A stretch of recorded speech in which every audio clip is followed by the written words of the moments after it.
it's 5 minutes, of course I wrote a 10-minute speech, so I had to kind of edit it down.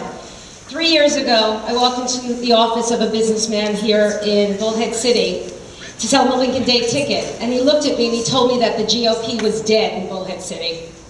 And I said, really? Well, I'm here now. And that man looked at me and he laughed in my face. But now he doesn't laugh, he comes to all my meetings. You know, we can sit here and talk about the numbers and how much we've grown it. I came in through the Tea Party, and the Tea Party made one thing clear, that we can never go third party because then we would have Democrat rule for the rest of our lives. So what they instructed us to do was to come into the party at the precinct level, get involved, and move the party to the right back to our constitutional roots. And that is what we have done right here in District 2, and we should all be proud of it. I love this party.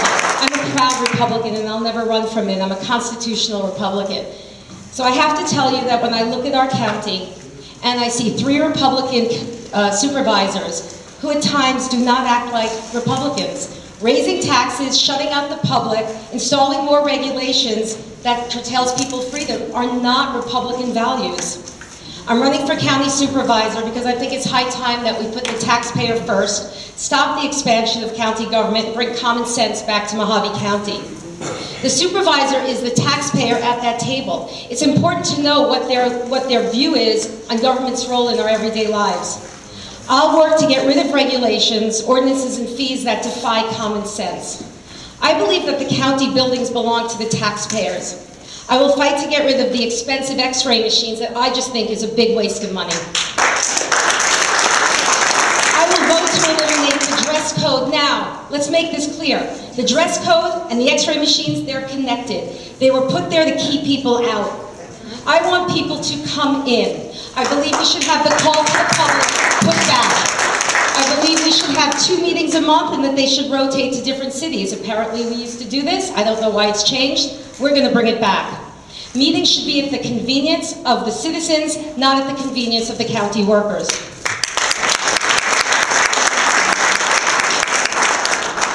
Now there's been a big chill. This is not a secret. There's been a big chill between Bullhead City and the county. I have a very good relationship with the city. And we will work together with the mutual respect that we both deserve. We might not always agree, but I promise you we will never be disagreeable. I also have a good relationship with the elected officers down in Phoenix, and they tell me that they can't wait to work with me. All right, now I see a lot of waste here at the county. I see decisions that just don't make sense, and when called on it, the people asking the questions, they're trashed. And how do I know that? Because it's my turn. Right here I have a 5-page letter written by our county manager trashing me, calling me all kinds of names. You should read it, it's actually very funny. And what was my crime? I got up in front of that board of supervisors and I asked them, why do we spend thousands of dollars a month renting office space when there is empty office space all around the county? And for that, I got trashed. I didn't get the answer, still haven't gotten the answer. Come to Tuesday's meeting, maybe we'll get the answer.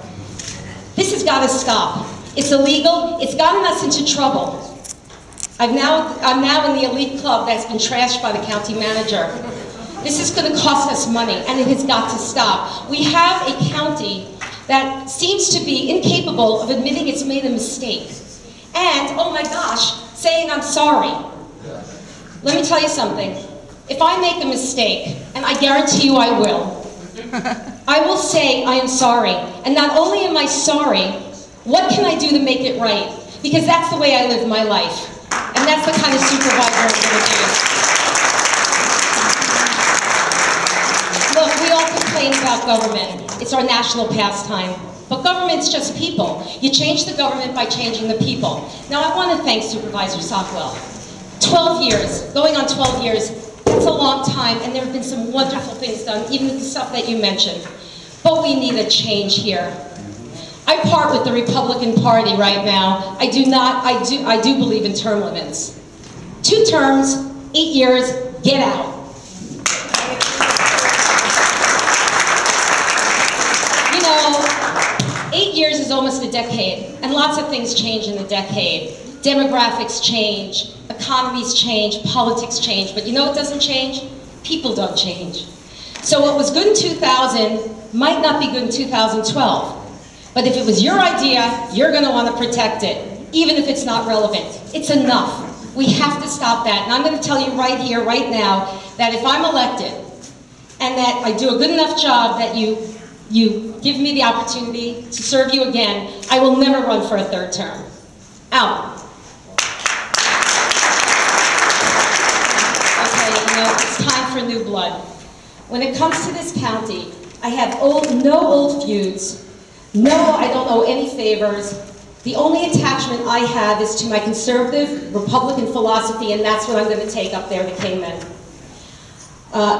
I wake up every morning, and I'll make sure that I make decisions that will benefit every taxpayer in Mohave County. You can count on that. My name is Hildy Angus. If you live in District 2, I'm asking for your vote on August 28th, the day of our Republican primary. Thank you very much.